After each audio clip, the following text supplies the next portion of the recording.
10/1/2023 మా పాలకవర్గం వచ్చి దాదాపు 2.5 నెలల టైం పట్టింది, ఇప్పటివరకు అయింది. మరి అప్పటికి ఇప్పటికీ కంపారిజన్ చూసుకుంటే అభివృద్ధి చేస్తానని ఎంతవరకు చేసినామనేది మేము ముందుంచబోతున్నాం. ఆ రోజుల్లో గత పాలకవర్గం చేసి ఇచ్చిపోతే వీటన్నిటిని కూడా మేము పూర్తి స్థాయిలో అభివృద్ధి కార్యక్రమాలను నడిపించుకుంటూ ముందుకు వెళ్ళడం జరుగుతుంది. దాంట్లో నెంబర్ 1 రెవెన్యూ డిమాండ్ అప్పుడు 14 కోట్ల డిమాండ్ ఉండే మేము వచ్చినాడు. మా పాలకవర్గ నిర్ణయాలతోని దాన్ని టుడే ఈ రోజు వరకు 22 కోట్ల వరకు తీసుకురావడం జరిగింది డిమాండ్. అప్పటికి 14 కోట్లు ఉన్నప్పుడు వాళ్ళ వసూళ్ళు 8, 7 ఇట్లా రెవెన్యూ వసూళ్ళు జరిగినాయి. కానీ మా పాలకవర్గం ఇప్పుడు 22 కోట్ల డిమాండు, దాంతోపాటు 18 కోట్ల రూపాయలు మేము రెవెన్యూ వసూలు చేస్తాం. కానీ ఇంకా కూడా ముందుకు పోవాల్సిన, ఇంకా అభివృద్ధి చెందాల్సిన అవసరం ఉన్నది, ఇంకా ముందుకు పోవాల్సిన అవసరం ఉన్నది. రాబోయే రోజుల్లో ఏమవుతుందంటే ప్రాబ్లమ్స్ ఏంటంటే ఇంటరప్షన్స్ ఇవన్నీ ఉన్నాయి కాబట్టి దాన్ని అధిగమించాలనే ఉద్దేశంతో కన్జ్యూమర్స్కి అందరికీ కూడా నాణ్యమైన విద్యుత్ అందించాలనే ఆలోచనతో మేము కొన్ని కఠిన నిర్ణయాలు తీసుకోవడం జరుగుతుంది మా పాలకవర్గం. అందులో భాగంగానే దాదాపు కొత్త ట్రాన్స్ఫరాలు, కొత్త కండక్టరు, కొన్ని ఇక్కడైతే పోల్స్, చిన్న పోల్స్ ఉన్నాయో, రస్టెడ్ పోల్స్ కానీ డ్యామేజ్ పోల్స్ కానీ ఉన్నాయో అవన్నీ కూడా మార్చుకుంటూ ముందుకు వెళ్ళడం జరుగుతుంది. మరి దీంట్లో భాగంగా ఏంటంటే అభివృద్ధితో పాటు లైన్ లాస్, ఈ లైన్ లాస్ కూడా తగ్గడానికి ఇప్పుడు నేను చెప్పిన 3 కారణాలు. 15 సంవత్సరాల క్రితం, 20 సంవత్సరాల క్రితం పెట్టిన ట్రాన్స్ఫరాలు ఉన్నాయి. మరి అవిటి ప్లేస్లో కొత్త ట్రాన్స్ఫరాలు పెట్టాల్సిన అవసరం ఉన్నది. మా పాలకవర్గం నిర్ణయం తీసుకొని ముందు ఇబ్బంది కాకుండా ఉండాలి అనే ఆలోచనతో, అది ఇండస్ట్రీస్ కానీ, లేకపోతే కమర్షియల్స్ కానీ, డొమెస్టిక్ కానీ, ఈ వినియోగదారులందరికీ కూడా ఎక్కడ కూడా ఇబ్బంది కలగకుండా ఉండాలని ఆలోచనతోని ఇవన్నీ కార్యక్రమాలు ముందుకు తీసుకుపోవడం జరుగుతుంది. దాంట్లో భాగంగానే ఈ ట్రాన్స్ఫార్మర్ మార్చడం కానీ ఇంకా వేరే ఇవన్నీ చేస్తూ ఉన్నాం. దాంట్లో మరి మ్యానుఫ్యాక్చర్స్ మనం కావు, ఏదైనా కూడా కొనుగోలు చేయాల్సిందే. ఈ టెండర్ ద్వారా పోతాం, ప్రతి మెటీరియల్ ఈ టెండర్ ద్వారానే కొనుగోలు చేస్తాం. చిన్న నటు నుంచి మొదలుకొని అప్ ట్రాన్స్ఫరాల వరకు కూడా మేము ఈ టెండర్ ద్వారానే కొనుగోలు చేయడం జరుగుతుంది. అందులో ఎలాంటి అవకతవకలు జరగడానికి కూడా ఆస్కారం ఉండదు, ఉండనీయం కూడా. దాంతోపాటు మరి ఈ ఇంటరప్షన్స్ తగ్గాలంటే బాగా ప్రాబ్లం అవుతుంది. మీకు అందరికీ తెలుసు, రోజువారీగా ప్రతిరోజు సాయంత్రం సిరిసిల్ల పట్టణంలో కానీ వేములవాడ పట్టణానికి ఇబ్బంది కాకుండా చేయడం జరిగింది. ఆ పట్టణానికి నలుదిక్కుల నుంచి కనెక్షన్స్ తీసుకోవడం జరిగింది. అటు మల్లారం, అటు కొండగట్టు, ఇటు వస్తే మళ్ళీ మన దీన్ని ఏమంటారు నిమ్మపల్లి, సిరిసిల్ల, అదే పద్ధతిలో ఇక్కడ కూడా మనం చేయాలని ఆలోచనతో మా పాలకవర్గం మొత్తం నిర్ణయాలు తీసుకోవడం జరిగింది. ముఖ్యంగా ఈ సిరిసిల్ల పట్టణంలో అధిక లోడు భారం ఎక్కువైంది.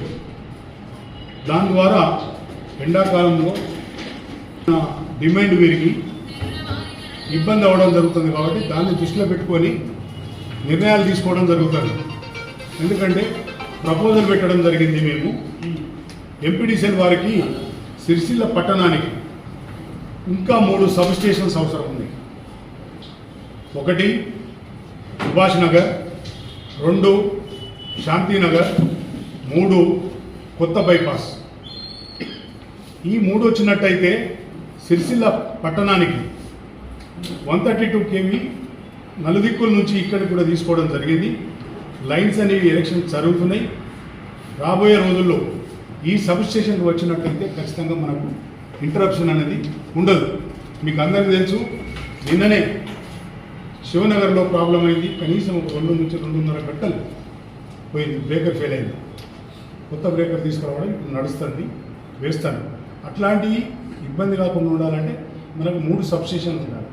వాస్తవంగా మనకు 2 సబ్ స్టేషన్లు శాంక్షన్ చేసింది సిరిసిల్లలో, కానీ ప్లేస్ ఐడెంటిఫై చేసి ఇప్పటి వరకు కూడా ప్లేస్ ఇవ్వలేకపోతాను. మా డైరెక్టర్ టౌన్ 2 దారుణ లక్ష్మీనారాయణ, నేను ఆర్డీఓ దగ్గరికి, ఎంఆర్ఓ దగ్గరికి వాళ్ళిద్దరిని దొరికి ఒక ప్లేస్ చూపించినాం శాంతినగర్. దాన్ని ఐడెంటిఫై చేసినా మరి ఇవ్వడం జరుగుతలేదు, ఏందో తెలియదు మాకు. ఇప్పటికి కూడా ప్రజెంట్ ల్యాండ్ చూపించిన తర్వాత ఇమీడియట్లీ 4 నెలల లోపలనే సబ్ స్టేషన్లు ఎలక్షన్ కావడం జరుగుతుంది, సబ్ స్టేషన్లు పునరుద్ధరించడం జరుగుతుంది. కాబట్టి దాని ద్వారా కూడా ఇంటరప్షన్స్ కొంత మాకు ఇబ్బంది జరుగుతుంది. దాని ద్వారా అందరికీ ప్రజలకు అసౌకర్యంగా ఉన్నది, మాకు కూడా ఇబ్బందికరంగా ఉన్నది. కాబట్టి అది కూడా మేము ముందు పెడుతున్నాను. ఎందుకంటే గతంలో 2014 నుండి 2014 తెలంగాణ రాకముందు ఉమ్మడి ఆంధ్రప్రదేశ్లో 36 సబ్ స్టేషన్లు ఉంటాయి మన సెస్ పరిధిలో. ఇప్పుడు ఈ గత 9.5 సంవత్సరాలలో 10 సంవత్సరాలలో దాదాపు 85 సబ్ స్టేషన్లు వేయడం జరిగింది. మరి ఇప్పుడు మా పాలన మా పాలకవర్గం వచ్చిన ఓపెనింగ్ రెడీ ఉంది గాలిపేట. మిగతాయి గౌరవ విప్పు గారు ఆల్సీన్ గారు వేములవాడ ఎమ్మెల్యే వారు ఒక 8 శాంక్షన్ చేయించుకోవడం జరిగింది.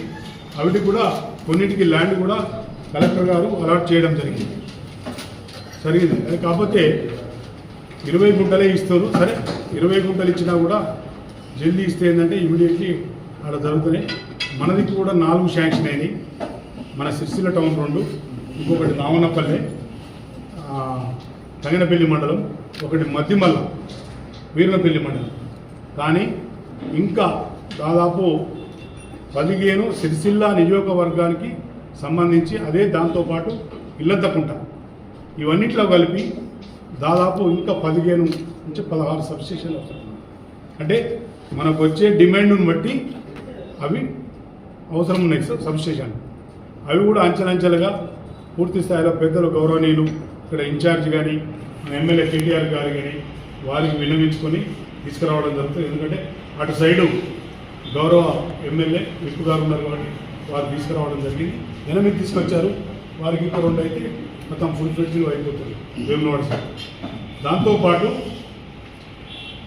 రుద్రంగి 132 kV కూడా టెక్నికల్ ఫీజిబిలిటీ శాంక్షన్ వచ్చింది. మరి ఇంకా పూర్తి స్థాయిలో శాంక్షన్ రాలే. అది కూడా వస్తే మన సిస్పర్లో ఉంటాయి కాబట్టి ఆల్రెడీ మనకున్న లోడ్ ప్రకారంగా 8 ఉండాలి. 132లు 8 ఉండాలన్న, కానీ ప్రస్తుతానికి 6 ఉన్నాయి. ఎస్ఎస్ఐ యూనిట్స్ సంబంధించిన సోదరులందరూ, నేను మీ వాడిని, నేను పరాయి వాడిని కాదు.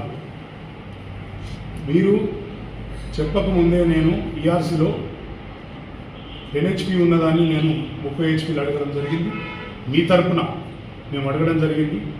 దాని ద్వారా అప్పుడున్న ఈఆర్సీ చైర్మన్ గారు మనకు 25 HPలు శాంక్షన్ చేయడం జరిగింది. రేమున్న వ్యక్తిని, నేను ఇక్కడనే పుట్టినా, ఇక్కడనే పెరిగినా, ఇక్కడనే చదువుకున్నా, రేపు కాలగర్భంలో కలిసిపోయినా ఇక్కడనే కలిసిపోతా మీతోనే ఉంటాను. నన్ను వేరే విధంగా అనుకోవద్దని తెలియజేస్తున్నా. సోదరులందరికీ, ఎస్ఎస్ఐ యూనిట్ సోదరులకు, ఇక్కడ ఉన్న పౌర్ణం సోదరులందరికీ విన్నపం, ఒక అప్పీల్ చేసుకుంటున్నా. నేను మీ వారిని కాబట్టి దయచేసి మీరు ఎప్పుడు కూడా నన్ను ఇంకో రకంగా చూసుకుంటూ మీరు ఇబ్బంది పడకండి దయచేసి.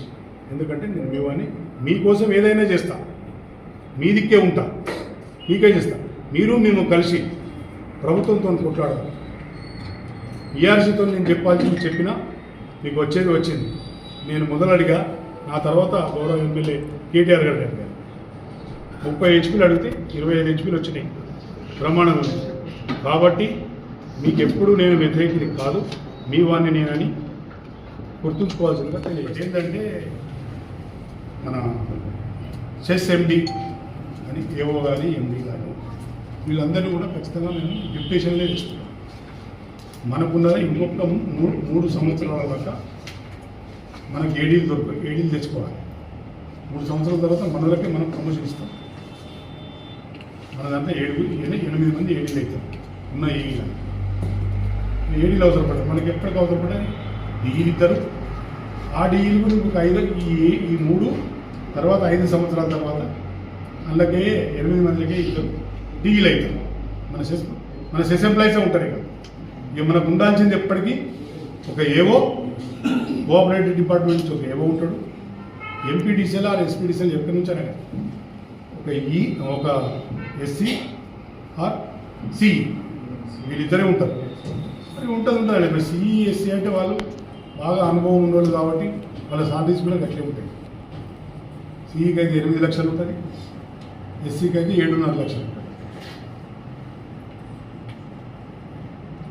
కాబట్టి మేము కూడా వాళ్ళ ఎంపీడీసీఎల్ వారిని కోరుతాను. ఎప్పుడు వాళ్ళ దగ్గర లేకపోతే ఎప్పుడన్నా మనకు పెట్టుకోవాల్సిన అవసరం వస్తే పెట్టుకుంటమే తప్ప దీనిలో వేరే ఆలోచన లేదు. మా పాలకవర్గానికి పెట్టుకోవద్దని ఎందుకు పెట్టుకున్నారని అన్నప్పుడు పెట్టుకోవద్దని కూడా లేదన్న.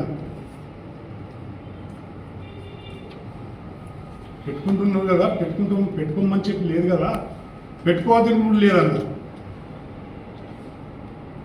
సెంట్రల్లో ఉన్నది అది పెట్టుకోవచ్చు, పెట్టుకోకపోవచ్చు, పాలకవర్గం ఇష్టం.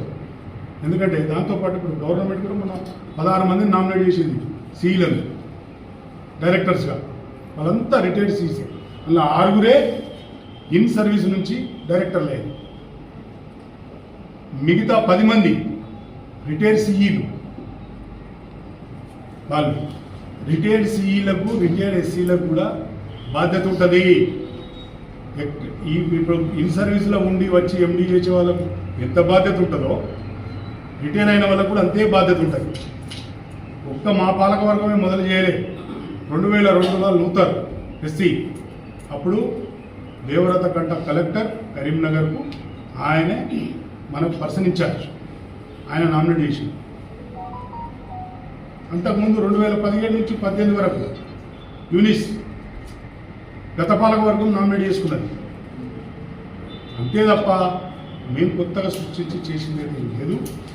అలా ఉన్నది కాబట్టి పెట్టినాము. మీరు వద్దనుకున్నారు, వద్దు. అదేం లేదు. 2,50,000 పెట్టి ఒక 60 లక్షల రూపాయలు కాపాడదాం అనుకున్నాము సంస్థకు. వద్దనుకున్నారు. ఇప్పుడు 7,50,000 పోతుంది ఈ ఎస్సీ వచ్చినాక. ఇప్పుడు దానికి మేమేం చేస్తాం? ఏం చేయలేం కదా. పాలకవర్గం కూడా ఏం చేయలేదు కదా. మంచి నిర్ణయం తీసుకుందామని పెట్టినాము.